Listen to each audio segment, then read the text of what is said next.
On the flight back with Susan to finalize our divorce, we both ended up crashing. Before the crash, she said, "If I could do it over, I'd marry Nick. He's the one who makes life feel alive." When I opened my eyes again, I was back to the day I proposed to her. She dropped the flowers in her hand and ran towards Nick in the crowd, hugging him tightly. She said, "Nick, I want to marry you." I realized she had been reborn too. As she wished, I let them be together. But later, she regretted it, begging me to take her back on her knees. Nick hugged her tightly, nodding in disbelief, tears of joy falling as they embraced. The clueless onlookers all cheered and congratulated them. Yet, someone in the group expressed confusion. Wasn't today supposed to be when Jackson proposed to Susan? How did it become Nick's turn? Yeah, isn't Susan dating Jackson? He invited us here for his proposal, so what's going on now? Did she reject him on the spot and choose Nick instead? Seems like it. TSK. After being a nice guy for years, Jackson still got rejected. Pretty awkward.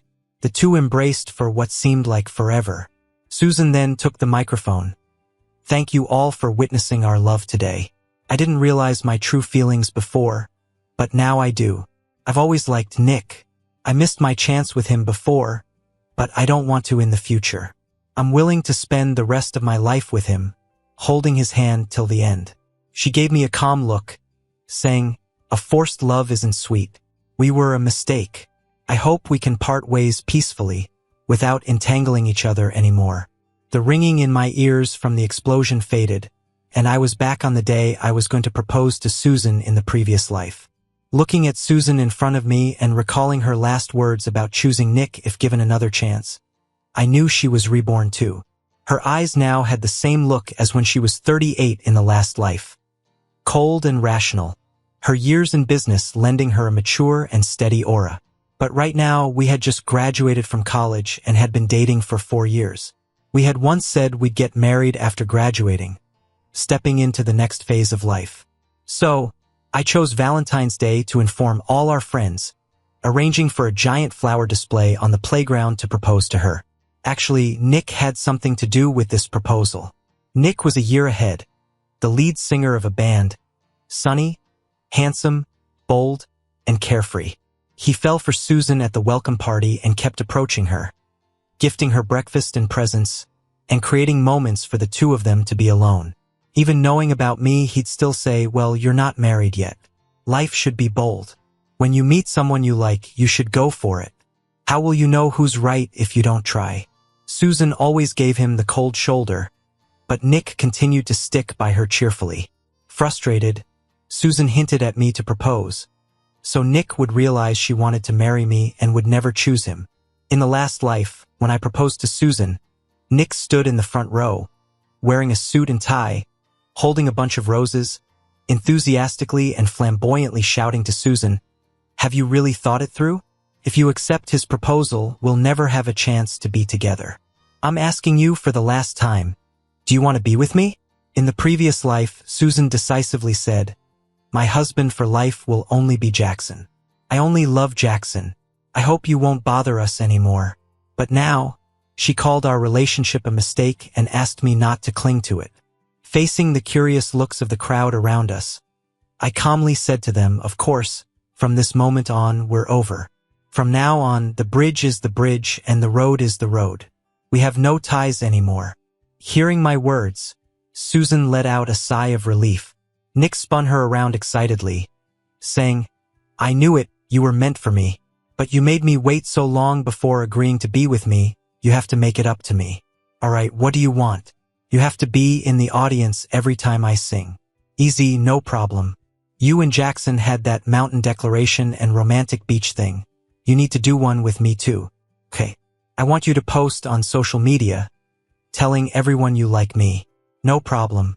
Susan looked at him lovingly, as if he was a treasure she had lost and found again. The crowd clapped and cheered. "Kiss, kiss, kiss." My roommates felt for me. Susan went too far. Isn't this cheating right in front of everyone? Talking all righteous, but why now? Why not before the proposal? This is just sickening. Exactly. Inviting all classmates here for a proposal and then breaking up in front of everyone. jumping to the next guy seamlessly, a textbook example of a player. I turned to them, saying, "Let's go. Didn't you say there's a bar opening today? Let's go, it's on me." Watching me drink one glass after another calmly, they worriedly advised me to let it go, saying I shouldn't be sad over someone like that. Goodbye then goodbye. There'll be someone even better. I smiled, holding on to them, saying that I was actually happy. Leaving her truly made me happy. Susan and I grew up next door to each other. We were childhood friends from families of similar backgrounds. Everyone assumed we'd end up together because our families did. We encouraged each other through everything. We promised to start dating once we got into college and marry after graduation. It all seemed to happen naturally. But in our last life, after we got married, life got busy with work, everyday chores, and raising kids. Gradually, our relationship faded. Susan often said life felt too smooth and lacked excitement. Meanwhile, Nick became a popular rock singer. Susan was captivated by his passionate performances at music festivals. She'd watch his videos for ages over and over again. Eventually, she found excuses to get close to him. Nick believed in living in the moment, wasn't interested in marriage, and had a revolving door of girlfriends. She pursued him intentionally, and they ended up having several encounters. When I found out, I confronted her. Surprisingly, she suggested that I find someone else too. She didn't care anymore. Her indifference towards me and neglect of our children was exhausting. I asked for a divorce. Initially, she resisted because dividing our assets was complicated, but she eventually gave in. Her parting words were ironic. She said being with someone free-spirited like Nick was true happiness. She claimed the 2 weeks with Nick brought her more joy than her entire past. According to her, I've always been too logical and stuck in a routine, unable to experience a vibrant life. I realized I hadn't seen how naive she really was. She thought she knew the secret to life, but without a solid foundation, all that carefree living was like a castle made of sand, ready to blow away with the wind. I drank too much and headed to the restroom. I passed a room with a slightly open door and heard someone ask, "Susan, what you did today was unexpected. I heard you and Jackson grew up together. You don't like him anymore?" Susan exhaled a smoke ring and replied, "Yeah, we grew up together, our families set us up. I thought I liked him, but it's just the bond of friendship. His rational nature seemed boring and annoying over time. Who do you really like?" Someone teased. Susan pulled Nick close. "It's Nick, of course." Just then, someone bumped into me and pushed the door open. Everyone inside turned silent. Susan flicked ash from her cigarette and frowned at me. "We agreed to break up. You're not gonna cling on, right? Why are you here?" Watching her deftly smoke, I wondered when she'd picked up the habit. But it wasn't my concern anymore. Nick leaned in and kissed her dramatically, claiming his territory. "I always said you never know until the end. Susan chose me now. You're not gonna try to win her back, are you?" Susan patted Nick on the back, assuring him, even if he begged, I'd never go back. I laughed, realizing how well suited they were in their narcissism. "Don't worry, I'm just passing by. I'm not one to revisit the past."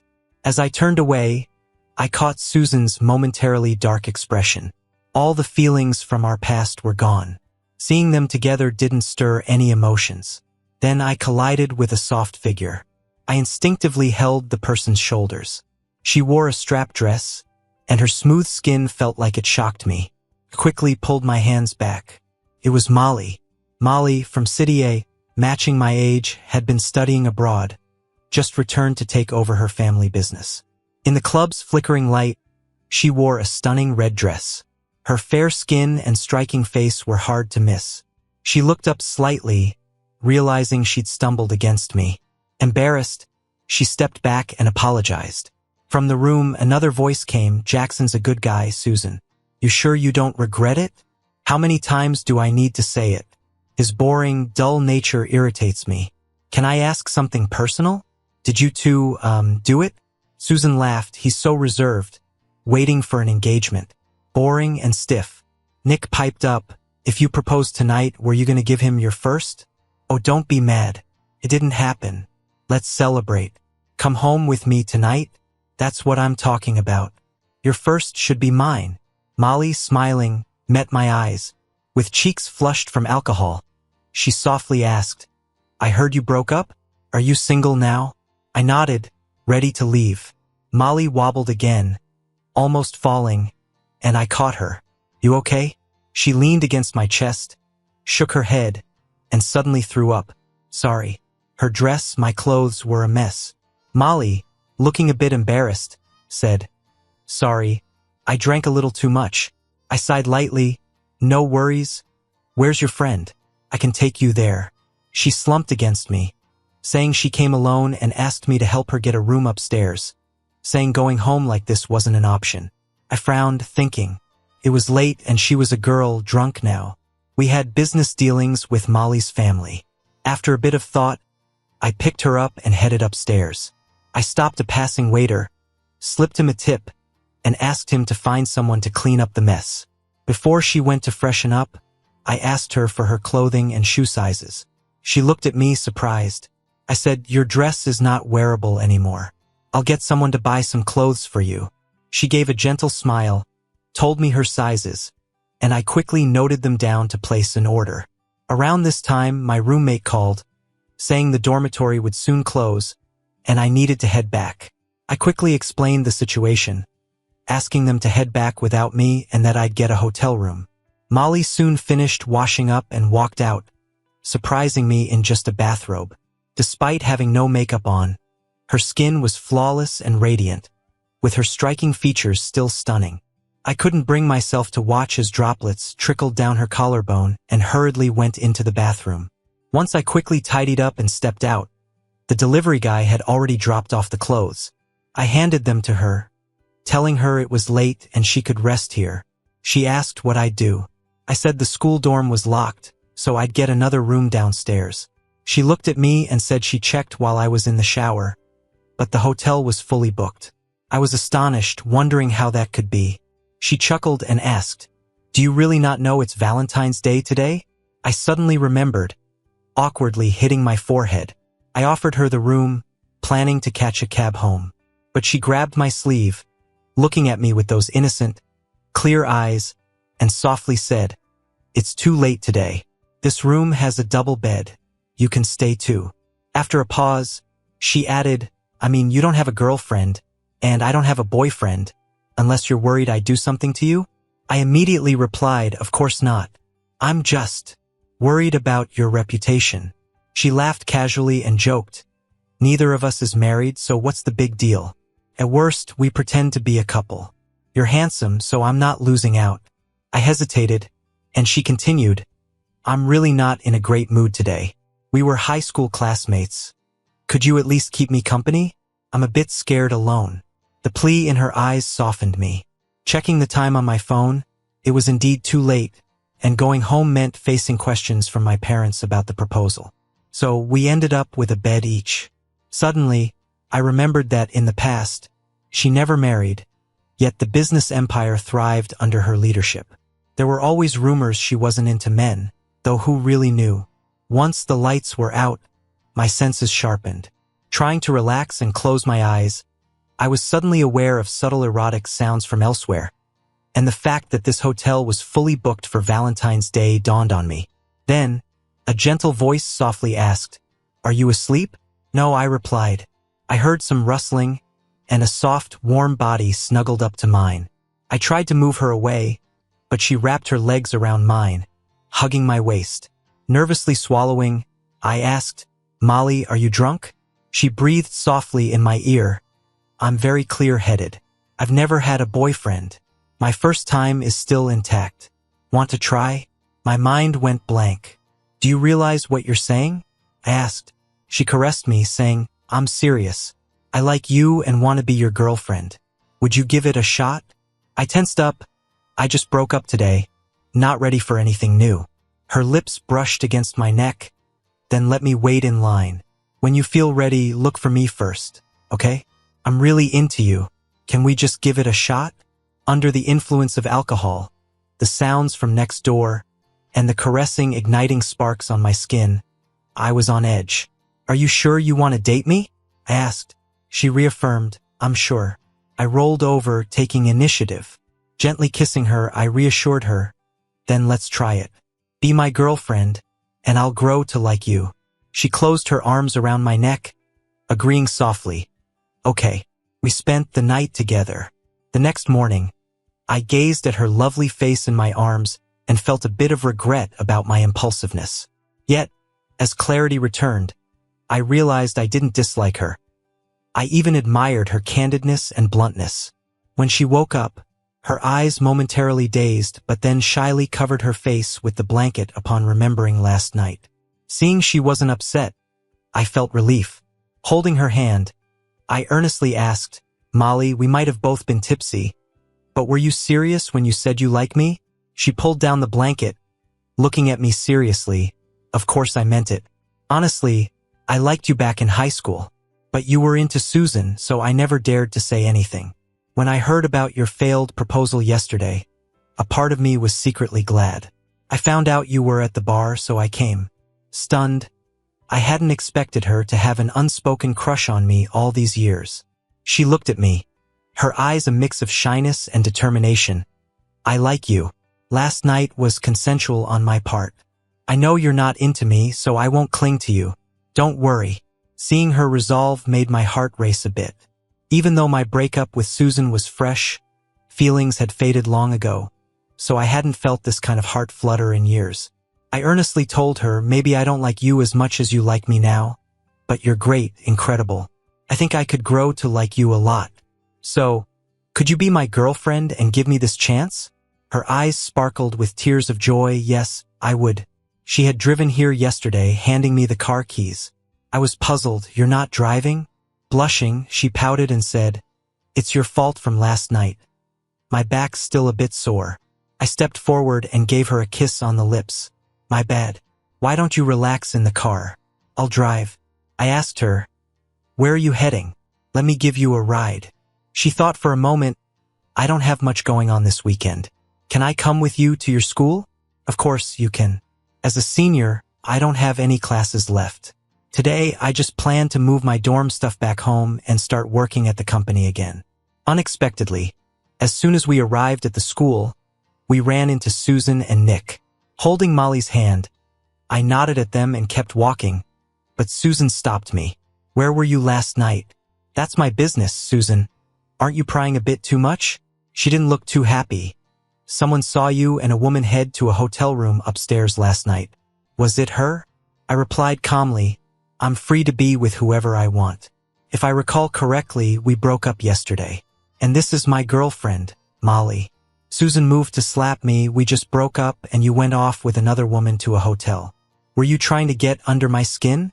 I furrowed my brow and blocked her hand. "You've got it wrong. I have no feelings for you anymore and I wasn't trying to upset you. Being with my girlfriend yesterday was totally natural. Please watch what you say in the future and avoid causing misunderstandings with my girlfriend and your boyfriend." Nick's face changed when he heard that, freeing his arm from Susan. "He can go to a hotel with whoever he wants. Why do you care so much? Are you really still hung up on him?" Susan shot me a fierce look but pulled Nick's arm consolingly. "I was just concerned as a neighbor. My feelings for you are genuine. My heart is only for you. That's why I chose you in front of everyone yesterday." Susan smirked at me. "Don't get it twisted. I broke up with you yesterday because I was worried you'd hang on to me and spiral into bad habits trying to upset me with someone else. As long as you're not, it's fine." I gave a cold laugh. "People shouldn't be so full of themselves. You're not the only woman out there. You've moved on, and naturally I will have a new girlfriend too." Ignoring her furrowed brows, I took Molly by the hand and left. Getting too full of herself and having double standards. Just because Nick chased her for 2 years, does she think she's irresistible? Molly's eyes were sparkling as she looked at me. "Did you call me your girlfriend?" Looking at her eyes full of me, "It seems like she really likes me." I tweaked her nose. "Yeah, I said I'd be responsible for you. Besides, you're beautiful, smart, capable, and have such a great personality. It's hard not to like you." I kissed the back of her hand. "I'm starting to like you a bit now, and I'll keep liking you more." She joyfully jumped into my arms. "I'm so happy. You have no idea how long I've been waiting for this day." I gently stroked her hair, feeling the fire of love reignite in my heart. The drama around the Valentine's Day proposal on campus slowly faded. Susan and Nick's fans grew in number. He rode a bicycle with her through campus, feeling the summer breeze, just like the leads in a campus romance drama. They kissed on a hilltop, swearing to love each other forever. They sped through the streets on a motorcycle at night, feeling the thrill of speed. They sang loudly by the sea at night, experiencing the freedom of life. They tattooed each other's initials on their waists, expressing their intense love. By now, Nick had gained some followers on social media for his singing. Plus, he often shared couple photos and videos, along with passionate love captions, attracting quite an audience. Many people said they were a perfect match, like a pair from a novel. And as Susan had hoped in her past life, she finally had a vibrant and carefree youth. When Susan posted a picture with Nick on her social media, both families got the full scoop on everything. Mom and Dad were furious. I could only say it's better to clear these things up now than to cheat after marriage. Besides, I feel nothing for Susan now. I told them not to worry about it. And I've got a new girlfriend now. Mom looked at me approvingly. You're always so rational. It's good you could handle this well. By the way, who's the girlfriend? Do I know her? When can I meet her? I said I'd check with my girlfriend first. Dad pondered. Looks like we'll need a new partner for that project. I kept silent. In my past life, Susan and I were dating, so our businesses always considered each other first for collaborations. That project was given to Susan back then, but I knew she wasn't the best fit. It was just that I didn't want to let the opportunity slip away from family ties. Plus, it made our families closer. But in this life, since becoming a family is off the table, we should only consider which partnership brings the most benefits. During college, I worked part-time at the company, which made transitioning to full-time after graduation a breeze. Besides the daily grind, I'd hit up business events, gaining experience and expanding my network. This weekend, I attended an elder's 80th birthday party.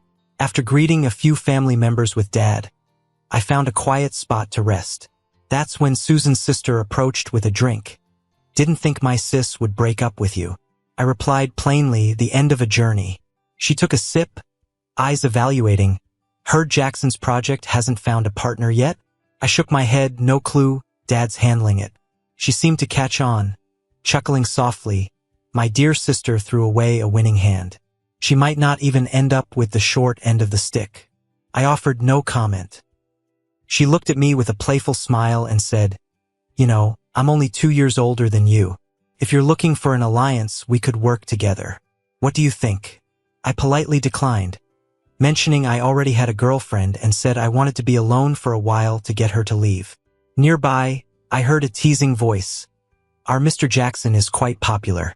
I turned to see Molly, looking stunning in her off-the-shoulder gown, with her red lips and fair skin. She caught my eye.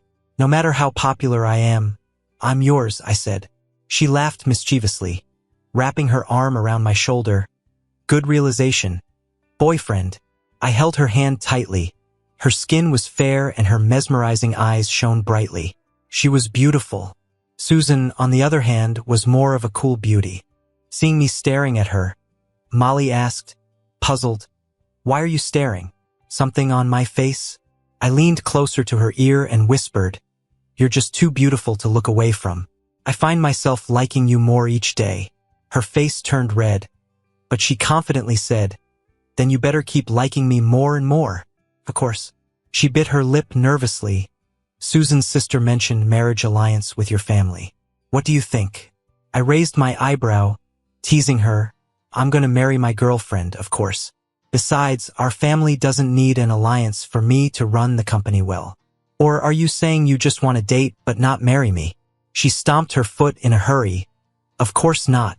I'm saying if you want an alliance, you could choose me. My family's just as good as Susan's. I looked at her seriously. I said I want to marry you because I like you, not for some alliance deal. In wealthy families, marriages often make families closer, collaborate more, and help business growth. But it comes with a risk. Benefits bring people together, but they can also tear them apart. I know my abilities. Even without an alliance, I can manage the company just fine. Molly squeezed my hand tighter. I knew I didn't like the wrong person. Just as I was about to say something else, I heard whispers from a distance. Looking over, I realized Susan had arrived, bringing Nick along. They both were still in their biker gear, sticking out among the sea of formal suits and dresses. Susan's father was whispering something angrily to her. Nick seemed carefree, holding Susan's arm and glancing around. "Are you hungry? Didn't you just have fried noodles?" Susan led Nick in. "I've never been to a fancy party. I want to see if rich people's food is really that good." "All right, whatever you want." They acted all lovey-dovey as if no one else was around. Nick picked up a snack, snapped a selfie, then came over to us, circling around with a baked treat. "You rich folks sure like to make a thing of birthdays." "Huh? Suit and gowns just to say happy birthday." Someone nearby couldn't hold back. "That's just how you dress for events. It's polite, and you're here in biker gear with messy hair. You're the one being disrespectful." Nick ruffled his hair. "I'm all about that laid-back vibe. The birthday dude even said we're the breath of fresh air, youthful and genuine. Unlike you guys, pretending every day. Isn't that tiring?" His words sparked anger among those who heard, not to mention toward Susan. She shielded Nick, saying, "Nick is straightforward. Hope you don't mind. But he ain't wrong, you know. In her past life, she was top dog, used to flattery. But now, being cold like this without being a part of the family business made people unhappy." Someone her age asked, "Susan, what do you even see in him?" Jackson's got it all sorted: status, looks, skills. Suddenly, all eyes were on me. Susan frowned my way first. "Jackson's great, but Nick is the best for me." Then she grabbed Nick's hand, saying she loved his openness, making her happy and relaxed. Nick boldly planted a kiss on her right there, shocking everyone. Someone scoffed. "What is this? A soap opera?" I heard later, after the party, Susan's dad was mad. Told her to break up with Nick, apologize to me, reconcile since I was better for her career. Susan refused, leading to a heated disagreement. I, however, was relieved. Susan was off my radar entirely. She should rather stick with Nick, don't turn back to me, or I'd feel sick and lose sleep. In the end, my dad decided to work with Molly's project, and she joined the team. He had nothing but good words for her skills. When she first came over for dinner, my parents were impressed. We thrived in our companies, stayed in touch, our love growing stronger. 2 years later, I planned a grand proposal, inviting friends and family, asking Molly to marry me. She tearfully said yes, and we hugged in joy. Throughout those 2 years, Susan and Nick lived joyfully. They got married just 6 months in and even live-streamed their wedding. The Nick who swore off marriage finally did, with Susan, the one she boldly claimed to marry. We have different pursuits and lifestyles now, and I thought that was the end of it. But life seems like a book of mistakes, and there's always someone who ends up undoing everything they did before. Susan started working at a company, and Nick became a rock singer. I've heard from friends that they've broken up and gotten back together multiple times. Their fans keep growing, and with Susan's background, their relationship frequently makes it to the trending topics. Yet, the news about their recent breakup hasn't stopped. There are pictures of Susan and Nick arguing, and videos of Nick dancing closely with other women in bars. I just skimmed through it like tabloid news and focused on my busy work and wedding preparations. After work, Molly was holding my hand and we were about to leave when I got a call from an unexpected number. As I answered, I was told to look to the side, not far away. Susan was standing there with her phone, looking at me. Molly gripped my hand tightly, and I gently reassured her. "Give me a second, it's probably work-related. I'll be right back." Being in the same circle, I've met Susan a few times, mostly at work events. She lightly kissed my forehead, almost marking her territory, which made me chuckle. When I approached Susan, I caught a strong smell of smoke. I gave her a neutral look. "Susan, work stuff is better talked about during office hours." She forced a slight smile. "How have you been lately?" I raised my eyebrows. "Pretty good." She didn't seem to want to talk about work, so I was ready to say goodbye and leave. But she lit another cigarette. "I'm not doing so well." I frowned at her, And only from her opening up did I learn that since she started working, she's had less time for Nick. Yet, Nick continued his carefree lifestyle, constantly partying with friends and sometimes getting close to other women. Naturally, this led to Susan questioning him, and their arguments became more frequent. Nick argued Susan wasn't there for him, while Susan believed he didn't understand the pressure she felt to support a family. Nick shrugged it off, saying live for the moment, questioning the need to earn so much money. Susan liked a free and passionate life but desired financial comfort too. Back at school, family support was a safety net, but now, as a graduate, she had to earn for herself. Susan has one older sister and two younger brothers. Two are illegitimate, but recognized by the family. The internal struggle is intense. In the past life, with support from my family, she gained significant control in her family business. This time around, without my help, even with the memories of a past life, her situation isn't great. She gave a sardonic laugh. I was just too frustrated. Thought I'd find someone to talk to and ended up here. Do you think I've failed? I replied calmly, everyone has their path. Success or failure depends on how you see it. How you're doing now isn't my concern. I've got a fiancé. Maybe find someone else next time for a chat. Susan stared at me, seemingly wanting to continue, but I interrupted her. My fiancé's waiting. I'm leaving. Bye. A month before our wedding, news broke about Nick getting drunk and booking a room with someone. Details were all over social media, and people were buzzing. Susan was caught by reporters at her office entrance, looking utterly worn out. Their questions were sharp, and during a live broadcast, she flung a microphone before pushing through the crowd. I skimmed this news and moved on to policy updates. I then got a call from the main person in that live stream. Her breathing was heavy. Jackson, I regret everything. Can we get back together? Susan, there's no more feelings between us. Don't say things like that. But in the last life, I was your wife. We were meant to be together. Her tone sent a chill down my spine. I don't know what you're talking about. If it's not work-related, stop calling me. After I hung up, there was an unsettling feeling in my gut. The next day, I couldn't reach Molly, which was unusual. Later, I got a call from Susan, claiming Molly was with her and giving a location. At the school's rooftop, Molly was pinned near the edge by Susan, shaking her head no, gesturing me to leave. I faced Susan, barely containing my anger. Susan, what do you think you're doing? This is kidnapping, you know that? Susan looked at me steadily, then suddenly fell to her knees, speaking softly. Jackson, I made mistakes. The one truly meant for me is you, not Nick. Can we start over?